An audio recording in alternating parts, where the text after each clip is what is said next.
there is another question. Pralaya Bag. I think we spoke to Pralaya. Then there is Madhuri. I'm confused. By no means, even if you get an admission from the university, would guarantee you the visa from the consular officer, right? So there are two things that you have to bear in mind. So your best bet would be to reach out to the students who were recently admitted to the program and ask them what was their experience like. Were they required to give the GRE? And were they asked at the interview, whether or not did they give GRE, and did that have any impact on the outcome? So this is something that you need to understand yourself. And also maybe the admissions coordinator.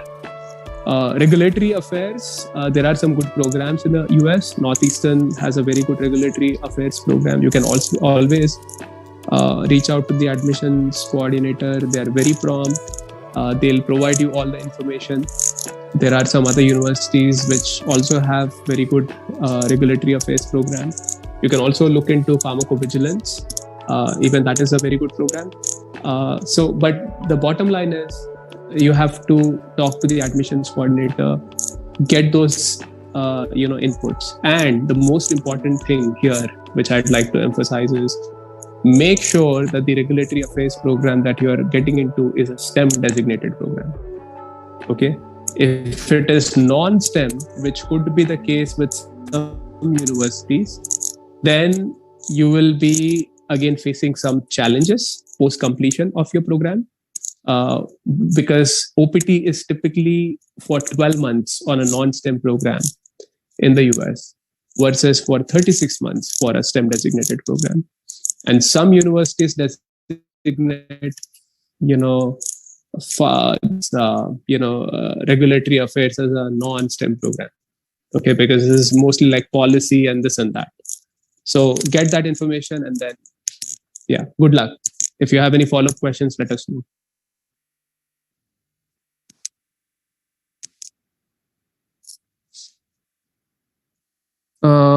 Okay, so there is another question. Pralaya Bag. I think we spoke to Pralaya. Then there is Madhuri. I'm confused. Yeah. Yes. Who's this?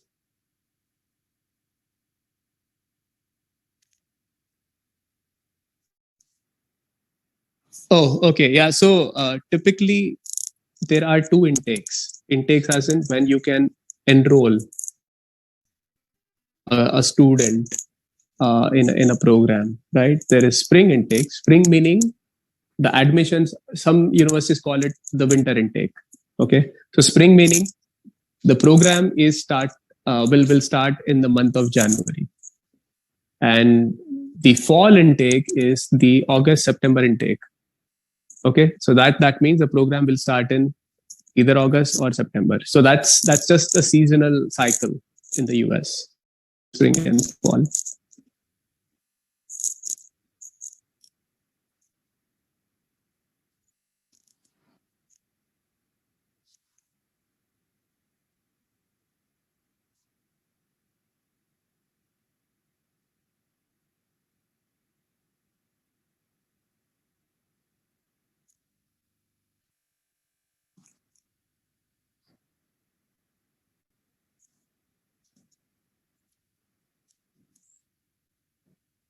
Letter of recommendation.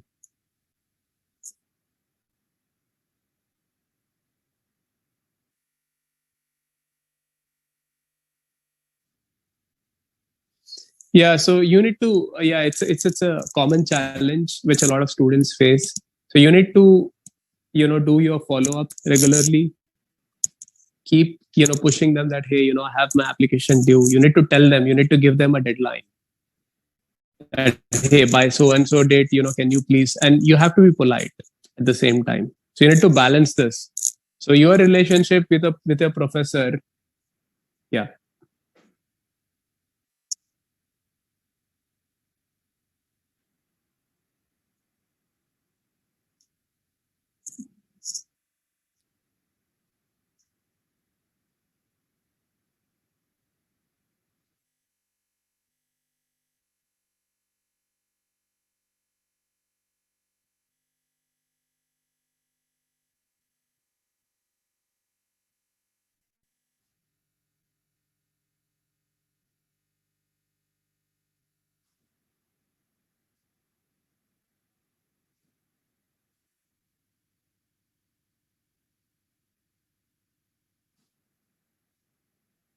Okay.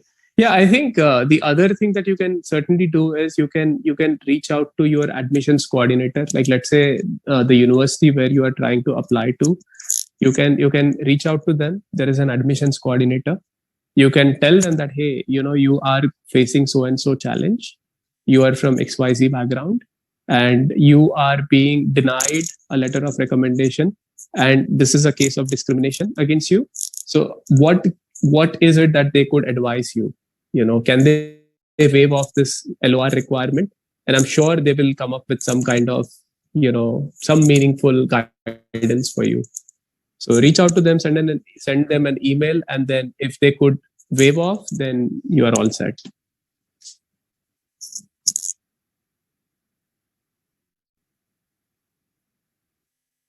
Yes, you should. You have to ensure that you get a PhD admit, you get an admit in a lab, and you work with a PI who is highly renowned for his research or her research, and that research will sort of is sought after in the industry and can make a positive impact on society. I think these are some of the things that you need to be aware of, and you need to then start building your profile from that perspective. And if possible, during your undergrad, if you can publish a paper, do some research work, or even if you don't get a job, but get some kind of internship in IISc or IIT or whatever, right? And then publish based on that work. And also that experience will help get a good recommendation. So think through and then apply. And I'm sure that, the sky is the limit for you in the US. So good luck. I mean, if I missed anything, guys, please feel free to add here.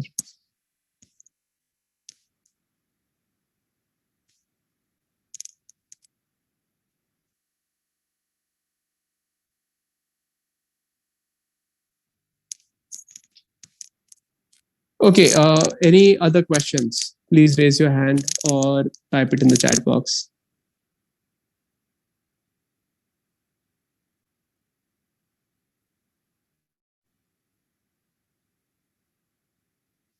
Yeah.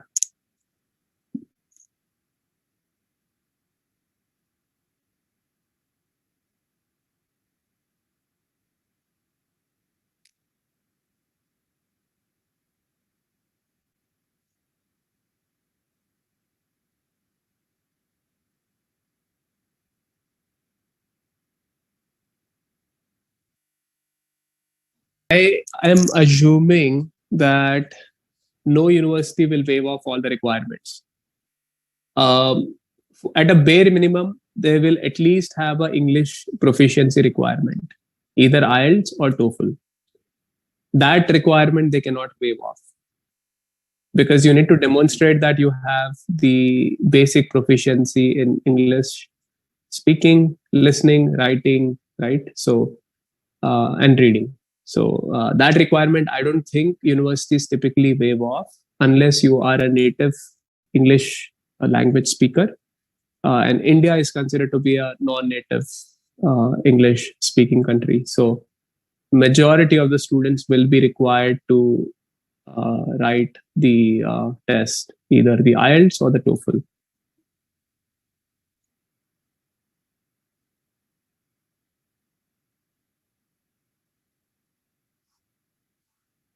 Yes, yes.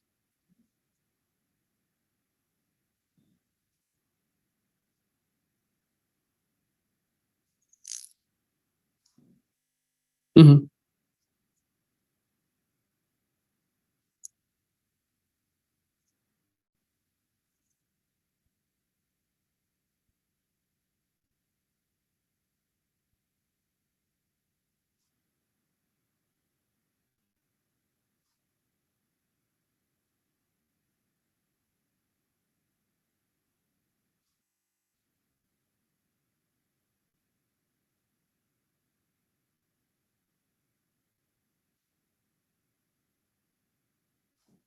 Yeah, yeah. So if you have any additional questions, I mean, feel free to reach out to us. So yeah, yeah. Okay. Any other questions of Harshal? then Kalyan, Kishore, Sai Prasad, Praveen, Rajaram, or Ramesh. If you guys have any questions, let us know. If not, we'll end the meeting soon.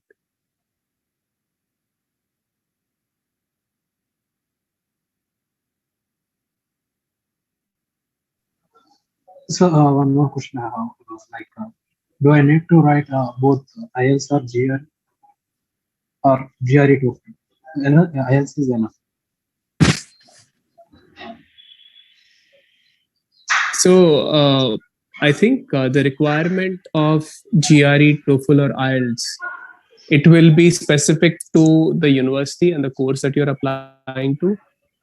This information can easily be found out on the university's website or the program website. So the basic steps, should be as follows. First, look at the programs that you are interested in applying to. In your case, if it is, business analytics, look at all the business analytic courses that are there in the US. Make a list and sort of, make a list such that you have 3 buckets. Universities that are ambitious, universities that are, where you have like a good chance of getting into, but not guaranteed, and universities where your chances are guaranteed, like you get an admit, right? Now, once you make that list of 15 universities, look at all the requirements, make a spreadsheet, put down all the requirements, what are the test scores that they are asking you for, GRE, TOEFL, IELTS, whatever, and then make a common, ground. If majority universities are asking for IELTS, then just do the IELTS. Don't go for TOEFL. And if majority universities are asking for GRE, which I think GRE will be required for good universities, then just do that. And there is a caveat which a lot of students are not able to understand these days: the GRE waiver requirement. A lot of universities are saying that, hey, GRE is waived off. But bear in mind that majority of the students that I have interacted with still are giving GRE. And a lot of students who are enrolled in the universities also have GRE. Although it is waived off, but the professors will still give a consideration to the GRE score. The historical consideration. Let's say if you want to get admitted into UC Berkeley will say that, hey, GRE is waived off.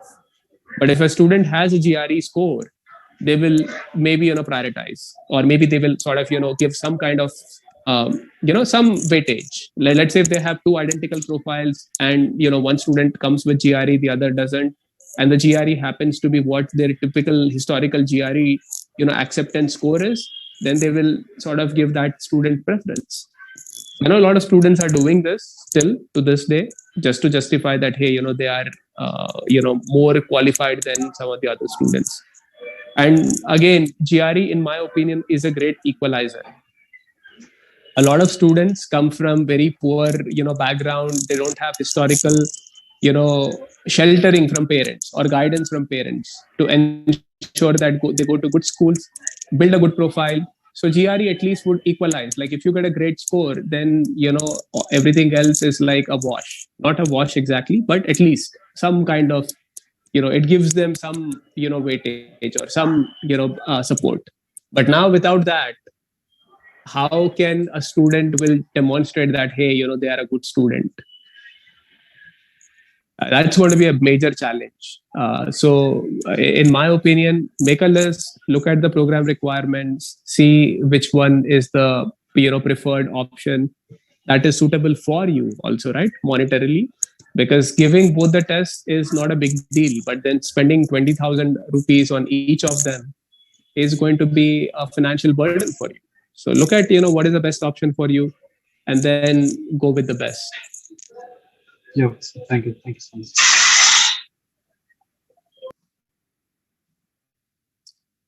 Okay, so I think any other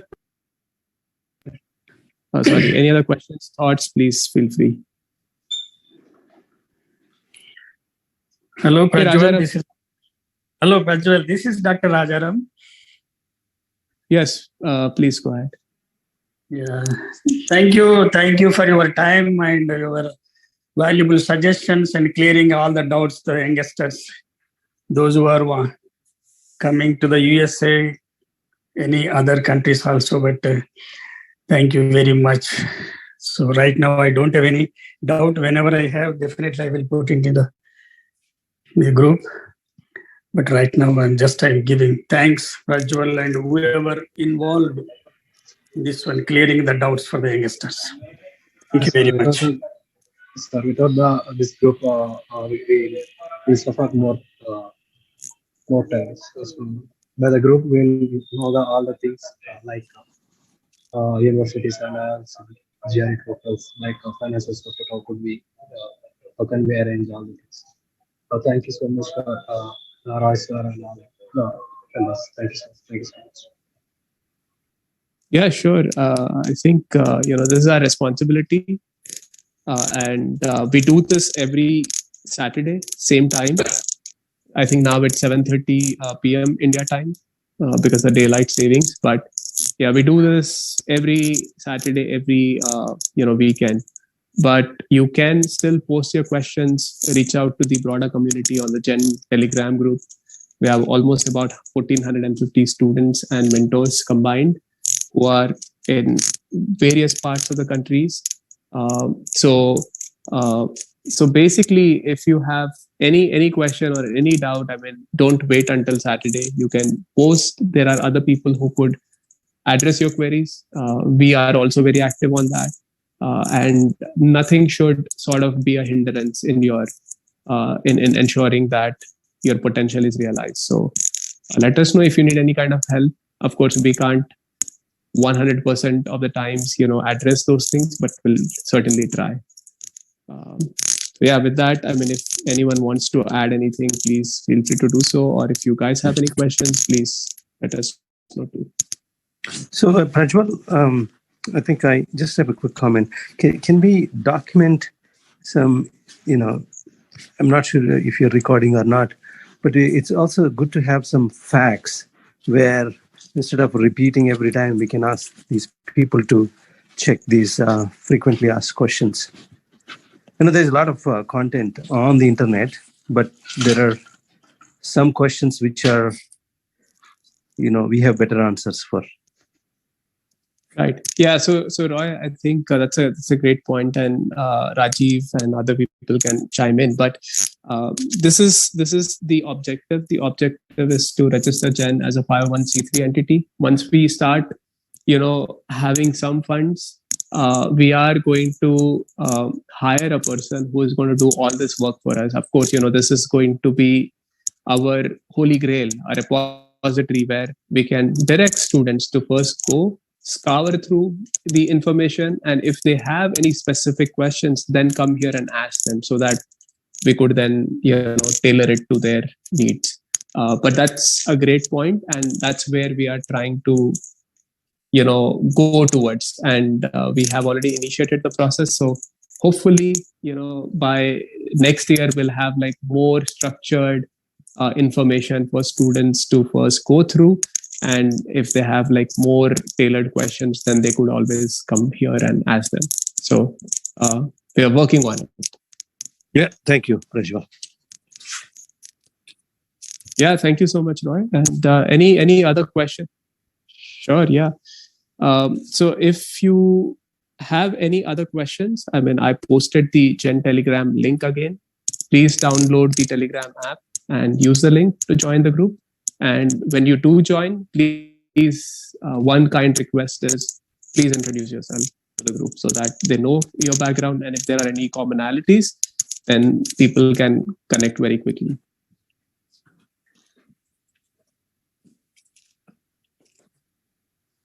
Yeah. Okay, so I think that's it for today. So thank you so much, everyone. Thank you so much, especially to Roy, Rajiv, Anurag, Charulata, Rameshwar, and other people who had joined this conversation and made this very engaging dialogue. And I hope all your questions got addressed. And good luck to all of you. Do well. And if you guys need any assistance with anything, let us know. We'll try to facilitate those. Any last minute Thank thoughts, you. Roy? Yeah. Rajiv. Just thank you, Beam. Yeah. Thank you so much, everyone. JB. Bye. Thank you. Thank you. Bye. Jai Hind, sir. Have a great day. Good one, guys. Bye. Bye.